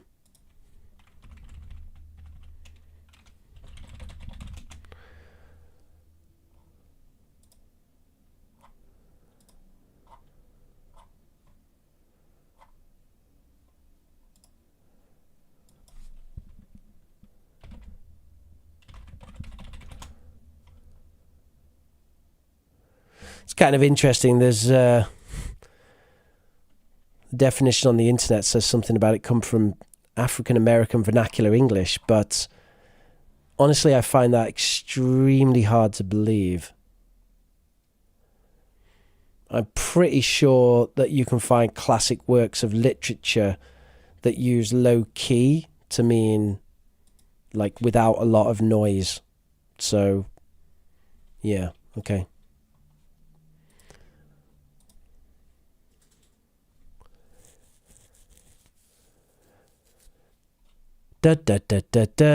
Neo says, what chapters should I be learning to learn the structure of a sentence? What do you mean by chapters? What do you mean by chapters, Neo? Chapters of what? Do you mean like what grammar should I be learning to learn the structure of a sentence? Pallavi's asking about deep voices. I don't know what you mean, Pallavi. What are you even asking there? How does a deep voice sound? I don't know. I can't tell you because I haven't got much of a deep voice. I guess it sounds a bit like this. Yeah. I don't know, Pallavi. What can I say? My voice is kind of mid-tone.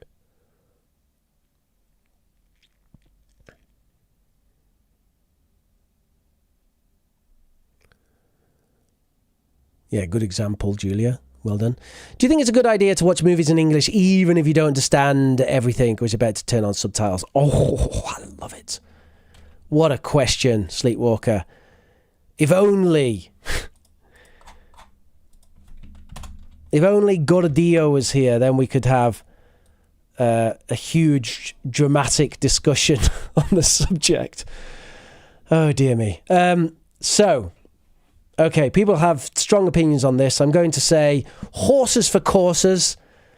There is not one approach here. Different people take different approaches, and that's fine. So first of all, you've said, even if I don't understand everything. So what is important is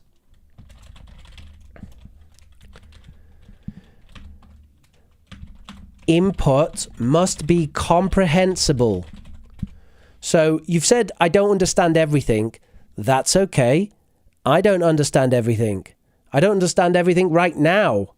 For example, I don't understand why I feel a little bit sick right now. I do. I don't know why. Maybe because of exercise before. It's perfectly normal to not understand everything. That's okay.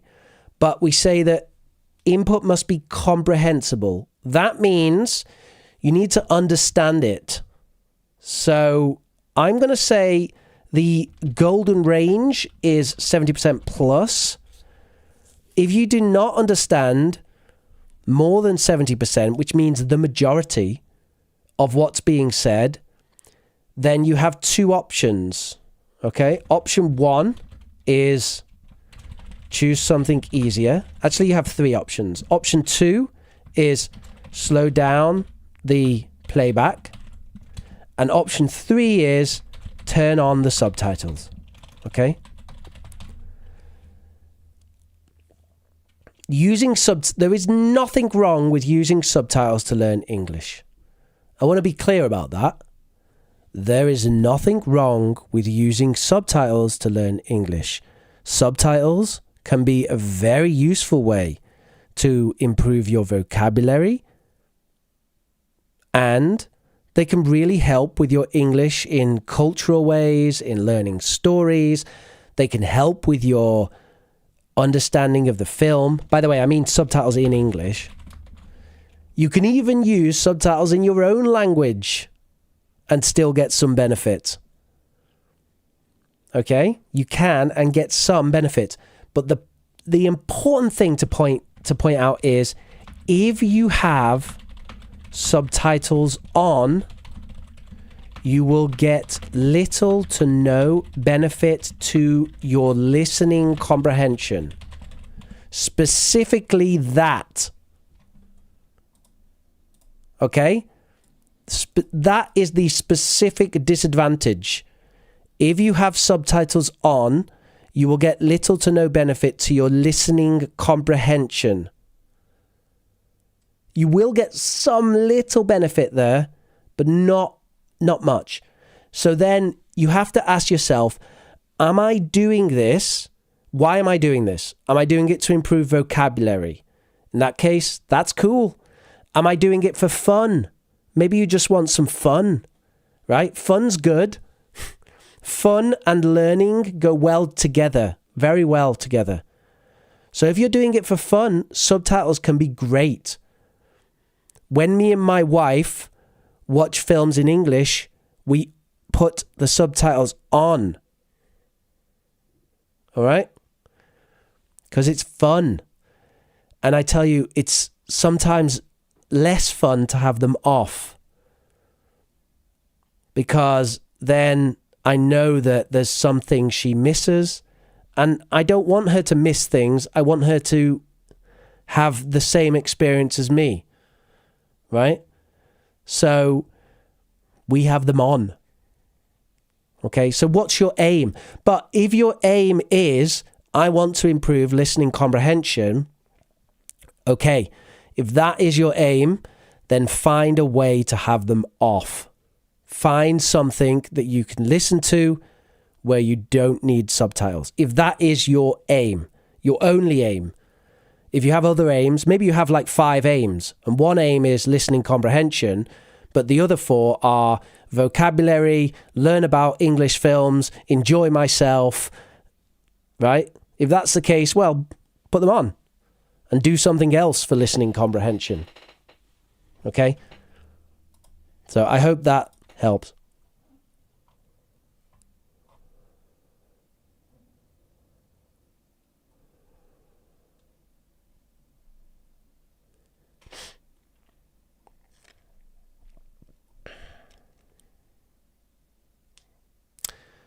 How would you pronounce the word magnanimous? Magnanimous is the magnanimous. Magnanimity. Magnanimity. That's how I'd say it. Magnanimity. Magnanimous and the magnanimity. Magnanimity. There you go. You need that. Magnanimity. Magnanimity. Is that how you say it? Let's check with Google how my pronunciation is. Magnanimity. Oh, hello. Magnanimity. Magnanimity. Oh, that's pretty good. I think mine was pretty good, right? Magnanimity. Magnanimity. Magnanimity. Magnanimity.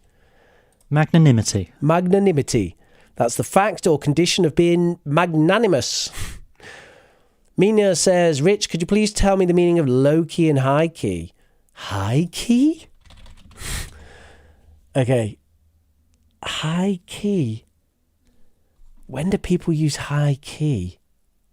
A high key image consists of light tones. High key is used in describing paintings, but it's not the same as high key lighting in cinema or photography. It seems like the term high key specifically talks about visual qualities with respect to paintings and media. That's what we mean by high key.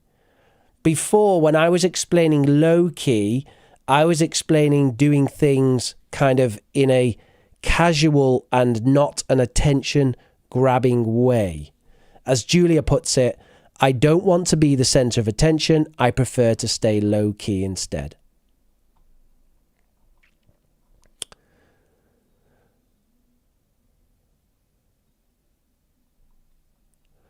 Right. So Neo says yes, like tenses, participles, etc. To be honest, Neo, from what I can see from your English right now, I'm not sure that it would be a great benefit for you to learn structures of a sentence, because learning those things can have a negative impact on your fluency, and they're not necessary to learn. But if you did want to go the grammar-based learning route, okay, everyone on this channel knows that I am not a fan of this. It's not my way. But I appreciate that grammar-based learning has some utility, and I even have my students demand it in my classes sometimes, because I avoid it so much. And then when I do it, they're like, oh, grammar, thank you. Oh, yes, thank you, Rich. Grammar. We're so happy to have some grammar, because I avoid it so much. So, and I don't avoid it because I can't do it, by the way. Actually, I quite like grammar and I like talking about it, but I just don't think it's the best way to learn. I think it's useful at times, but I think people overdo it. They overlearn it. But if you wanted to kind of formulate the basics of learning in a grammar-based way, then you would absolutely start with present simple. And in learning present simple, you would do the idea of what is a subject, what's an object, what's a subject, what's a main verb, what's an auxiliary verb. And then after that, you'd probably want to learn what is a complement and what is an object.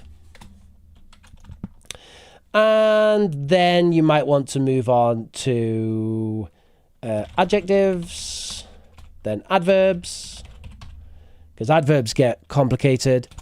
And then you might want to expand all of that by learning about noun phrases, adverb phrases, and prepositional phrases. And I think at that point you would have a good foundation. And then once you've learned about all of that, then you could go on and learn about the other tenses. So again, from a grammar-based perspective, at this point you might go on to learn going to or gonna for future. Then you might want to learn present continuous and how that works. Then you probably need some past simple and some past continuous. And then you're going to do some present perfect. And then you're going to do some modals, specifically in this order. So you're probably going to go with something like will. No, you're going to go should, will, and can. And then you're going to go with could and may and might. And do we need any more modals right now? Yeah, maybe go for a would there. Would gets a little bit complicated. And then probably after you've done conditionals, it might be nice to go into conditional. After you've done modals, it might be good to go into some conditionals, especially the zero and first conditional. Okay. And at that point, you will be at an intermediate level of grammar. So at that point, we're intermediate. And then we're going to go into upper intermediate, which means we then need to talk about past modals, which is should have, could have, etc. And we need to do the second and third conditional. And we need to do past perfect. And we need to do the unreal past. And then we go on to the really fancy stuff like negative adverbials with inversion and cleft sentences. And I've missed reported speech somewhere about here. And then cleft sentences and so on and so on and so on. Okay, so that's a brief overview of kind of a grammar-based learning from scratch, something like that. Is that what you meant?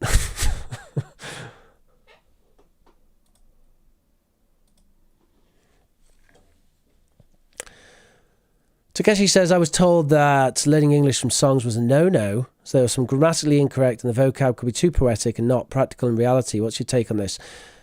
I think, so Takeshi, my take is, first of all, learning English from songs is super useful for loads of reasons, even if they are poetic and the grammar's incorrect. So it's true that stuff you learn in songs can often be inappropriate in speech. But that doesn't mean that songs are not a good way to learn. Because songs can help with enjoyment and comprehension and pronunciation and vocabulary. So learning English from songs is great. Just be aware that, yes, sometimes they are poetic and it's not practical. But it's not a no-no. I mean, who told you that? That's such nonsense. As for grammatically incorrect, yeah, sometimes.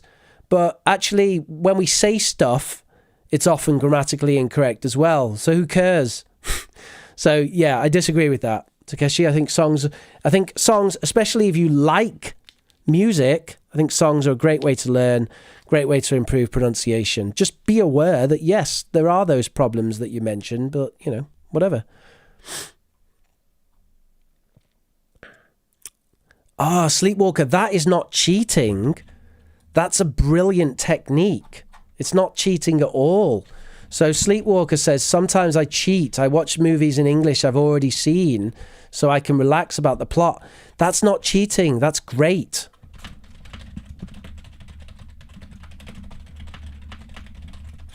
It's not cheating. It's a great way to learn. That's what you should be doing. You should do that, especially if you enjoy it. If it's something you saw 10 years ago and you like, oh yeah, I like that, you should definitely do that. Anawat says, why don't I dream in English even though I learn a lot? Anawat, that whole idea about dreaming in English and that's when you learn is a load of nonsense. Don't worry about it. Just because you don't dream about something doesn't mean anything. So don't worry about it.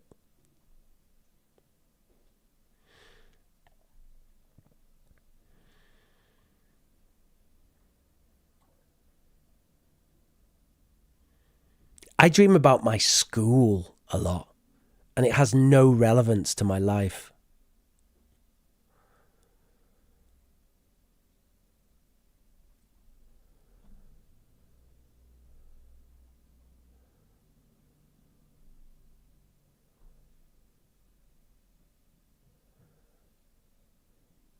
By the way, Neo, I mentioned this last stream, but there is a book which, if you are interested in that area, might be interesting to you. I'll just get the link. Just give me a second. So the book is called Practical English Usage, and it's by a guy called Michael Swan, and it's the #1 grammar manual. So yeah, if you want a grammar Bible for English, then get that. Basically, Michael Swan's Practical English Usage. It doesn't have exercises as far as I remember, but it's got great explanations of all the grammar things. Really, really good explanations.